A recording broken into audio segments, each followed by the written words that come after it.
Tom Morgan, Microsoft MVP and Community Reporter for Microsoft Ignite 2019. I'm joined today by Tom Arbuthnot. Hi Tom. Yeah, hey everybody. This is an easy interview because we both work in the same place.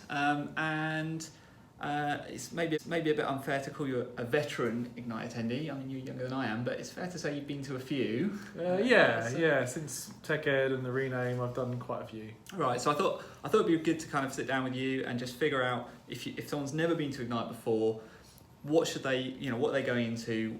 What's it like? How is it different from other tech conferences? Yeah, so I guess the first thing is scale. It is massive. You're talking about 18,000 people, I think it was last year. I don't know what the numbers are this year. You can't do everything and you'll overwhelm yourself if you try. So you're not going to do everything, but that's fine. All the sessions are recorded. You can catch things on stream. You can catch things later. So try and prioritise the things that you couldn't do anywhere other than Ignite. Like spend time in the community areas, spend time in the product areas. You usually have PMs in the product areas that Microsoft have. Spend time with the vendors because they have good SEs, things that you're not going to be able to do later. And prioritise talks where you either want to ask a question or you want to engage or you want to catch people. So that's my first tip is don't fill your sessions full of I'm going to go to this session, this session, this session, this session. Spend some time doing the floor walking, spend some time talking to people. Okay, and that's the thing people can do right now, 30 something days away from Ignite. The session builder's out, they can start building up the sessions, but leaving those spaces, like prioritising things that are really important. Yeah. And starting to think about who they want to, what questions they have, what problems they want to bring to Ignite as well.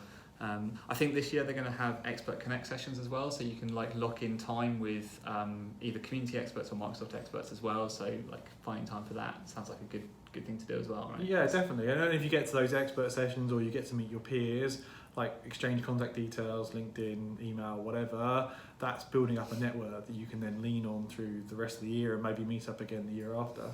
Excellent. Yeah, so that's something I do as well. In the run up, I tell people I'm going, just vocalizing that you're going, you'll find other people. So the MS Ignite hashtag is a good one. Yeah.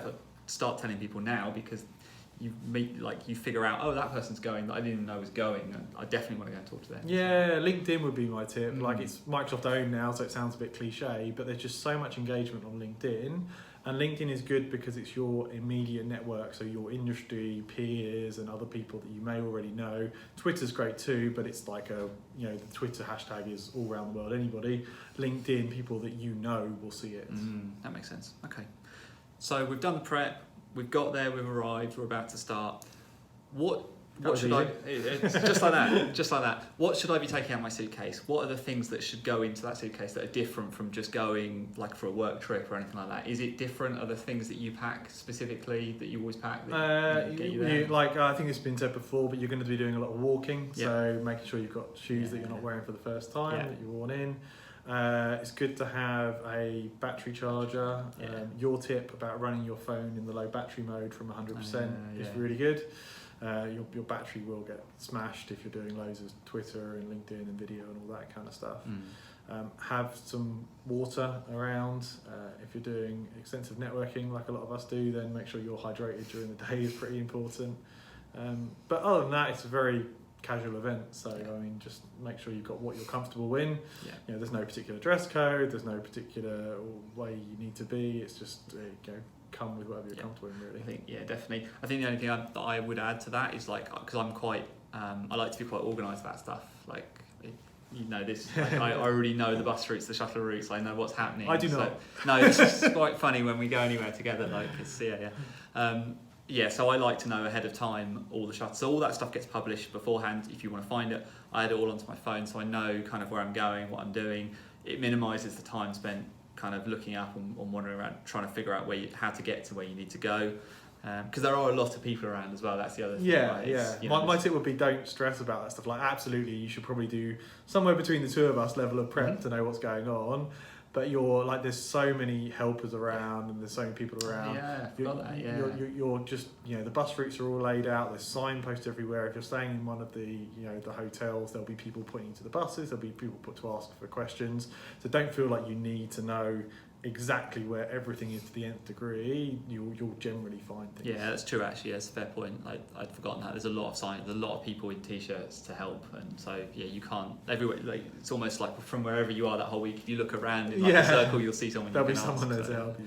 Yeah, absolutely. So how do you structure your week? Is it in terms of like, is it majority sessions, or do you like leave those gaps? How do you do you prioritise some things over sessions, or like? Yeah, so I go into the planner and I make sure I've got the sessions I really, really want to hit, and that's either by topic or by speaker. So often there are people that you just get to know, you want to see their sessions. I try and throw a few sessions in that aren't in my area of expertise. So I spend my time on Microsoft Teams, so I might throw in an identity session or an Azure session, something that gives me a taste of something else. But not very full, just these are the ones I really do want to make. And the rest of the time I largely play by ear, so I spend a lot of time in the community areas, a lot of time on so like Teams will have an area, every product will have an area. I spend lots of time there because we get to engage with customers and engage with Microsoft product people, and that's where I get the most value, is spending time talking to people, answering questions, seeing what themes are coming up, seeing what people are doing in real world projects. Yeah, absolutely. Definitely, and I think the really good thing for me with Ignite, and we've touched on this before, is the networking, the getting to talk to people, your peers and stuff like that, and that bleeds into the evening as well, right? Because there's always things happening in the evening.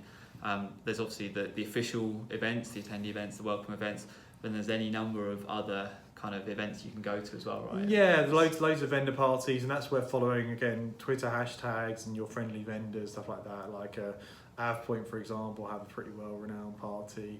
There are loads of other ones. So if you do work with vendors you know are going to be there, by all means say, hey, we're here, is there anything going on we should be aware of? And just look out on Twitter and LinkedIn for activities like that. Yeah, and they're really good actually for like, if you're a bit more like introverted, a bit more insular, actually those are really good for getting out and talking to people as well, and kind of meeting people, because otherwise it's the risk is you go and you just stick to your sessions and you don't do that networking. Actually those evening events are quite good to they are good, and actually the vendor ones are often a bit smaller than the massive celebration, but also vendor ones tend to align people that are interested in that vendor or technology as well. So you end up in an evening event with vendor X, the people you're talking to are likely to be at least vaguely interested in that technology, which is an easy way if you're a bit more introverted to kind of see like, well, we're both using this thing, we're both doing that thing. Got it. Yeah, that totally makes sense. And then after the event, what do you take anything away from the event? Do you take more recordings than you do sessions? Like how does that look? Like do you do follow up? Like what do you do to maximise that whole experience? Yeah, so I tend to collect photos of business cards or LinkedIn. So I'll try and spend some time pinging key people, just saying, hey, good to catch up. Maybe we do an online session at some point in the future.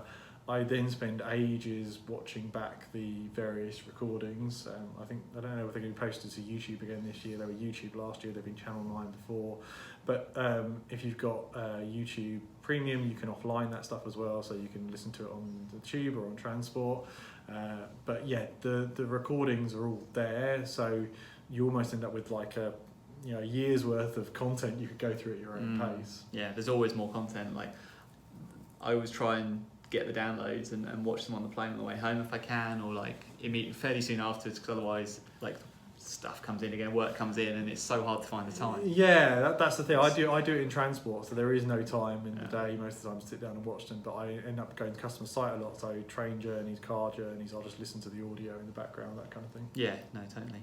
Well, it wouldn't be fair to talk to you for this long without at least asking you about what you're doing at Ignite this I thought we were going to do that first. We could do that first, yeah. I'm doing 2 sessions. So I'm doing one on team success tips, which is more about kind of project and approaching teams and change and thinking about it a bit more holistically. Okay. And that one I'm quite excited about because I'm seeing lots of teams projects kick off with various different approaches, and we deal with customers from thousands to tens of thousands, hundreds of thousands of seats, and I feel like we've learnt quite a lot since last year about how to approach teams projects. And then the other session is more techie hat on. It's troubleshooting tips, so it's direct routing and signaling and logs and all the kind of techie stuff around teams.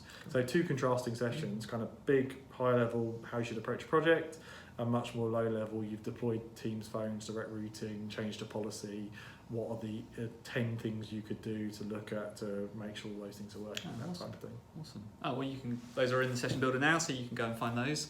and add them to your calendar, I'm sure. Tom, when I talk about 2 important sessions to pick out. Yeah, absolutely. Yeah. Just those ones. Yeah. Everything else, just don't worry about any of the other sessions. No. Thanks very much. That's been really useful. It's always good to get feel for someone who's been a couple of times as well. If you're going into this and you've no idea what you're walking into, it's good to get that kind of background. Yeah, and if people have got questions or thoughts, hit us in the comments. Like both me and Tom are fairly active, and we'll be running around all week. So if you want to catch up, that'd be good too. Cool. Thanks very much. Thanks for watching. Cool. Thanks.